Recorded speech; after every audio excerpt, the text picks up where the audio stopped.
राधे राधे बच्चों। Now we will take example 2।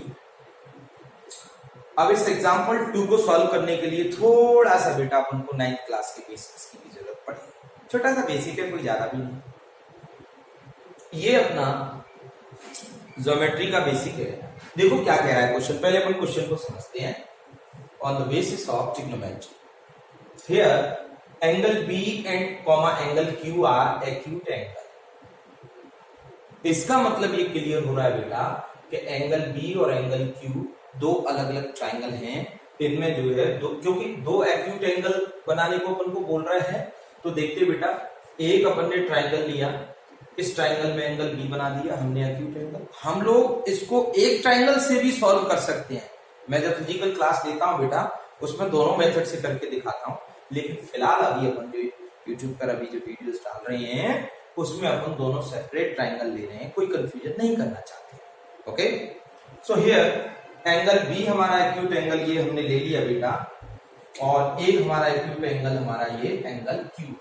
बताइए तो क्वेश्चन जो कह रहा है if angle B comma angle Q are acute angle such that, कैसे है वो, sine B equal to sine Q. इसका मतलब हमको ये गिवन हो रहा है, ठीक है ना बेटा। जब उसको अपन सॉल्व करने जाएंगे तो सॉल्यूशन में हमको बोल रहा है वो गिवन है हमारे पास। क्या चीज गिवन है बेटा कि sine B equal to sine Q. देखो बेटा ये जो एंगल है हमारा कितना बड़ा इफेक्टिव रोल कर रहा है कि साइन बी, तो इसके लिए हम जब अपनी वैल्यू निकालेंगे हम इस ट्राइंगल को देखेंगे बेटा। साइन क्यू के लिए जब वैल्यू निकालेंगे तो हम लोग इसको देखेंगे। क्लियर? चलिए, तो ये जो एक्यूट एंगल होता है उसी के अकॉर्डिंग अपन लोग ट्राइंगल को बनाते हैं। Then prove that angle B equal to angle Q. अगर ऐसा है तो एंगल बी और एंगल क्यू इक्वल होंगे, ये हमको प्रूव करना है। तो ये दो एंगल इक्वल होंगे, इसके लिए बेटा अपन लोग 9th क्लास की एक प्रॉपर्टी पढ़ते हैं। 9th क्लास की क्या प्रॉपर्टी है बेटा? 9th क्लास की ये प्रॉपर्टी है कि अगर ये दो ट्राइंगल हमारे पास हैं तो इन दोनों ट्राइंगलों की करस्पॉन्डिंग साइड के रेशियोज अगर इक्वल हैं तो दोनों ही ट्राइंगल बेटा अपने सिमिलर ट्राइंगल होंगे और उनके ये एंगल भी फिर इक्वल हो जाएंगे। मैंने ऐसा 9th क्लास में पढ़ाया आपको। तो इसका मतलब क्या हो रहा है कि सर इसका मतलब तो ये हो रहा है कि हमको जो प्रूव करना है अब इसमें वो ये करो कि ये साइड इसकी AC परपेंडिकुलर है, इसका परपेंडिकुलर PR है, इसका रेशियो इक्वल होना चाहिए, बेस और बेस का रेशियो इक्वल होना चाहिए, हाइपोटेनियस का रेशियो, ठीक है ना। तो ये राइट एंगल ट्रायंगल। तो ध्यान दो बेटा, यानी कि अपन को इन दोनों एंगलों को इक्वल करने के लिए इनके करस्पॉन्डिंग साइड का रेशियो इक्वल करना होगा। करस्पॉन्डिंग मींस ये परपेंडिकुलर तो इसका ही परपेंडिकुलर लेंगे, करस्पॉन्डिंग साइड उसी के अकॉर्डिंग। तो करस्पॉन्डिंग साइड्स के रेशियो को इक्वल अगर अपन कर देंगे तो अपन कह देंगे कि दोनों ट्राइंगल हमारे सिमिलर हो गए, और दोनों ट्राइंगल हमारे सिमिलर हो जाएंगे बेटा तो angle B equal to angle Q. इसका मतलब देखना बेटा हम लोग क्या प्रूव करेंगे कि सर आप ये प्रूव करेंगे कि AC upon PR equal CB upon RQ equal AB upon PQ। अगर ये हमने प्रूव कर दिया तो बेटा फिर क्या हो जाएगा, दिस इंप्लाइज दैट, फिर हम क्या लिखेंगे कि भैया ये जो ट्राइंगल है ABC सिमिलर हो जाएगा, कौन सा ट्राइंगल है हमारा बेटा, PQR। इससे ये इंप्लाइज होगा कि हमारा एंगल Q और एंगल Q ये दोनों कैसे हैं, इक्वल। और यही हम लोग प्रूव करने जा रहे हैं। फिर अपन लिख देंगे यहां पर प्रूफ। बोलो सबको तो क्लियर है सारी बात? चलो, तो इन सब इसको प्रूव करने का आपको समझ में आ गया ना क्वेश्चन हमसे क्या कह रहा है। जब क्वेश्चन हमारी समझ में आ गया तो बेटा अब अपन इसको जरा सॉल्व करते हैं। इसको जरा अपन लोग अभी सॉल्व करते हैं तो देखते हैं क्वेश्चन क्लियर हो गया अब आपके माइंड में। अब इसको जरा देखते हैं। Given sine B equal to sine Q. हमारे पास बेटा एक ही चीज है, पंडित बद्री प्रसाद हर हर बोले। तो साइन थीटा के लिए क्या फॉर्मूला आ जाएगा बेटा, perpendicular upon hypotenuse. Perpendicular sine B यानी ये वाला ट्रायंगल लेना है, इसके लिए परपेंडिकुलर बेटा सामने वाला AC अपॉन हाइपोटेन्यूज, इसके लिए बेटा AB equal to sine Q के लिए क्या करना है बोलो बेटा, ये वाला ट्रायंगल लेना है, परपेंडिकुलर PR अपॉन हाइपोटेन्यूज क्या PQ। ठीक है, अब इसमें अपन को एक चीज यहां क्या करना है, इस PR को यहां ले लो और AB को P तो AC upon PR is equal to AB upon PQ equal to K let कर लेंगे। देखो ये यहाँ क्या कर रहे हैं, क्यों कर रहे हैं, इसको क्यों लिया अभी बताता हूं। तो यहां से बेटा क्या हो रहा है कि AC की वैल्यू जब मैं निकालूंगा तो K इंटू PR हो जाएगा, क्रॉस मल्टीप्लिकेशन होगा। तो AC equal to K into PR और AB इक्वल टू हमारा क्या आ जाएगा बेटा, K इंटू PQ। ठीक है, ये दोनों चीज यहां से हमारे पास।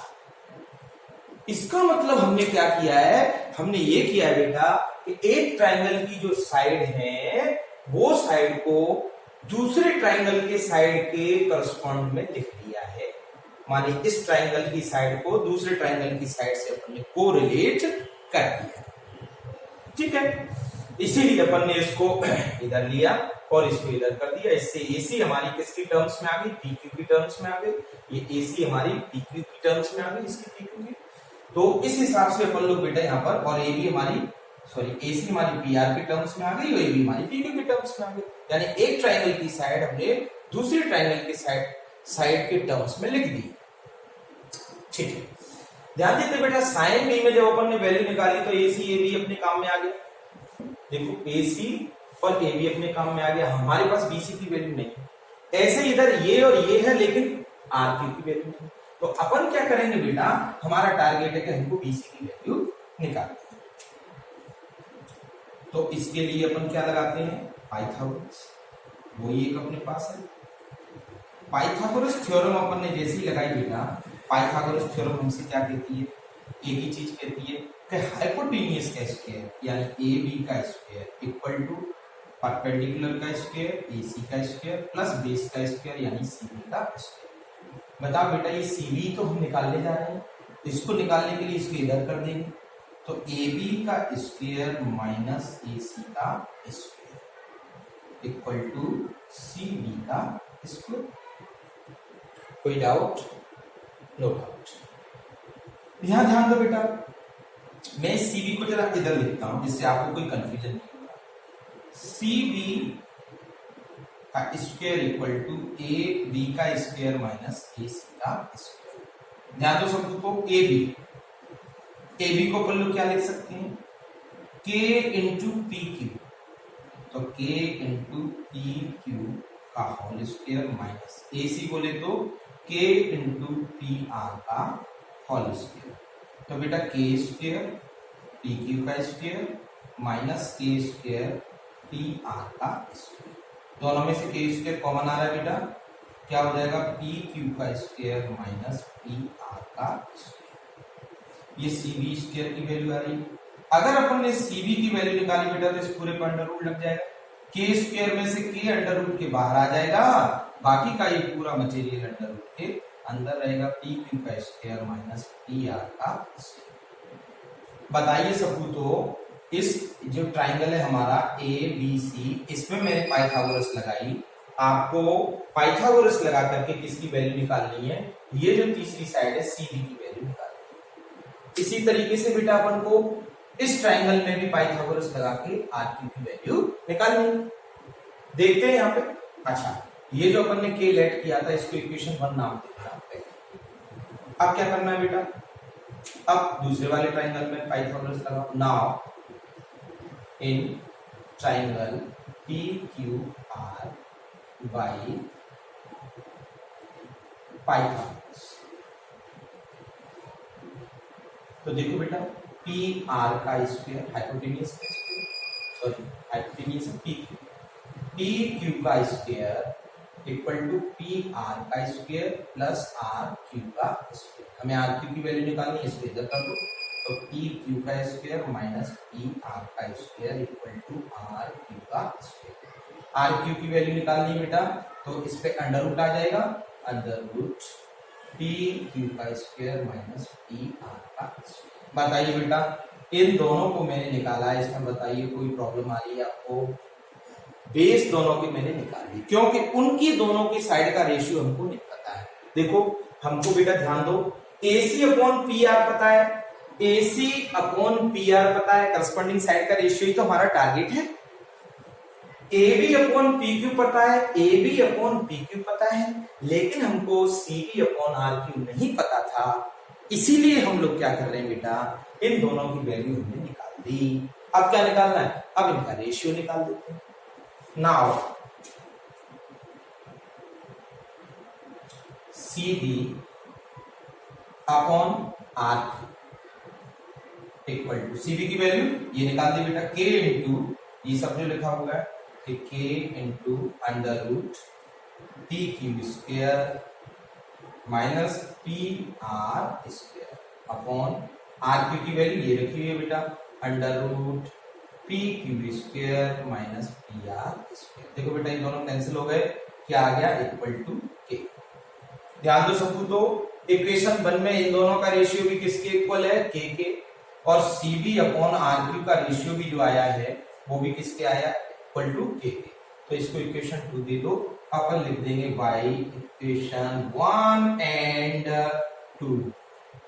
1 और 2 से क्या हो रहा है बेटा कि AC upon P R equal to AB upon P Q equal to, ये के है, ये भी K equal to CB upon R Q equal to K. बताइए ये तीनों ही चीजें, एक चीज ये रही, दो चीज ये रही, ये तीनों ही चीजें किसके इक्वल है बेटा? के। ऐसा अपन लिख सकते हैं। इसका मतलब ये हो गया, ये तीनों जो साइड है हमारी ट्रायंगल की, उनके करस्पॉन्डिंग साइड्स के रेशियो कैसे हो गए बेटा? इक्वल हो गए।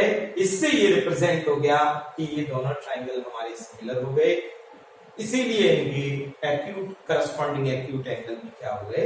इक्वल हो गए। यही हमको देखो बेटा प्रूव करना था। एग्जाम पॉइंट ऑफ व्यू से बेटा इस सेशन के लिए ये एक इंपॉर्टेंट क्वेश्चन है। 2020 में साल जो बच्चे पढ़ेंगे उन 10th क्लास में, उन बच्चों के लिए एग्जाम पॉइंट ऑफ व्यू से ये क्वेश्चन है।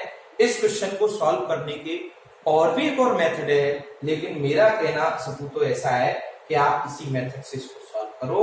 देखो बेटा इस क्वेश्चन को सॉल्व करने में कोई दिक्कत नहीं है, दोनों अपन ट्रायंगल बना लेते हैं। साइन हमको बस ये माइंड में रखना है कि इनके करस्पॉन्डिंग साइड के जो रेशियोज हैं वो रेशियोज आप लोग इक्वल निकाल दो, और वो रेशियोज अगर इक्वल आ जाएंगे तो फिर अपन लोग दोनों ट्रायंगल को सिमिलर कह देंगे, उनके एक्यूट एंगल इक्वल हो जाएंगे। That is the procedure. एक बार बेटा इसको और अच्छे से सॉल्व कर लेना तो आपको और भी ज्यादा क्लियर हो जाएगा। थैंक्स।